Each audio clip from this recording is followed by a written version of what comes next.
चलिए आगे बढ़ते हैं। सीएम हिजलाल शर्मा की किसानों को बड़ी सौगात। पावर ट्रांसमिशन लाइनों के लिए अवक्त भूमि का बेहतर मुआवजा मिलेगा। आपको बता दें कि ऊर्जा विभाग ने जारी किया है किसानों को दी जाने वाली भूमि मुआवजे की नीति का नोटिफिकेशन। 132 केवी या फिर उससे ज्यादा की क्षमता लाइन निर्माण में होने वाली भूमि अवाप्ति के लिए नोटिफिकेशन नीति के तहत भविष्य में किसानों को ट्रांसमिशन लाइनों के पथाधिकार तथा टावर क्षेत्र में उपयोग में आने वाली भूमि का समुचित मुआवजा मिल सकेगा और साथ ही मुआवजे देने की प्रक्रिया को भी सरल किया गया है। ऊर्जा मंत्री हीरालाल नागर ने बताया कि ये नीति 8 नवंबर 2024 से लागू मानी जाएगी। इस नीति के तहत उस क्षेत्र के जिला मजिस्ट्रेट, जिलाधीश या फिर सब डिवीजन अधिकारी मुआवजे का निर्धारण करेंगे।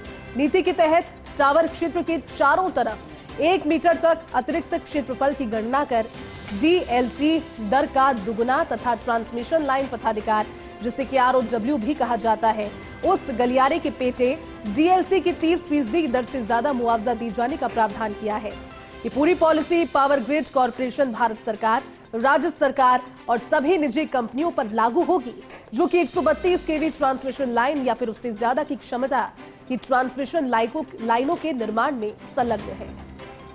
और चलिए ज्यादा बातचीत के लिए हमारे साथ एसोसिएट एडिटर विकास शर्मा जुड़े हैं। विकास, क्या पूरी जानकारी इस खबर पर? देखिए जेपी, जिससे राजस्थान के अंदर जितनी भी ट्रांसमिशन लाइनें चलती है, उन ट्रांसमिशन लाइनों के जो डेवलपमेंट होता है उससे जमीनी की आवाप्ती होती है और इस आवाप्ती को लेकर के किसानों की लगातार शिकायतें थी कि उनको मुआवजा कम मिलता है। और इसी बात को लेकर के मुख्यमंत्री भजनलाल शर्मा तक कई मामले जो है वो पहुंचे थे और पहुंचने के बाद में पूरी कवायद जो नई एसओपी जो है वो जारी की गई है।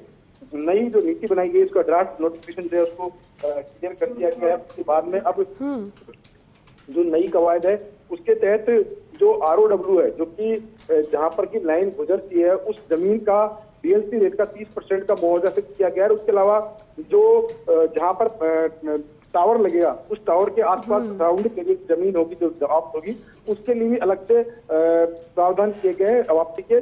और ये जो तमाम जो अवाप्ती होगी ये जिला कलेक्टर के अधीन होगी। जिला कलेक्टर को इसका निर्धारण करने का दायित्व दिया गया है। ये जो फैसला लिया गया है, इस फैसले का सीधा असर किसानों को लाभ के रूप में देखना है, क्योंकि उनकी खेतों के अंदर से जो बिजली की लाइनें निकलती है, उन लाइनों के मुआवजे को लेकर के कई तरह की पेचीदगियां थी। काफी कम मुआवजा उनको मिलता था, जिसको देखते हुए इस मुआवजे की नीति को, नई नीति को मंजूरी दी गई है। जी ठीक है विकास, शुक्रिया आपका इस पूरी जानकारी के लिए।